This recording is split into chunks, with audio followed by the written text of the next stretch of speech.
গীতৰ সভাত তুমি এইটো প্ৰধান অলংকাৰ প্ৰয়াস তোমাৰ মুখত হাঁহি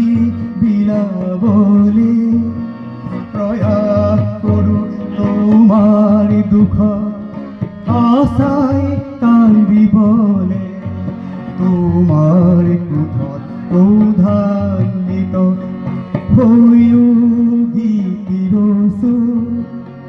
ব্যক্তি সমূহৰি হৈ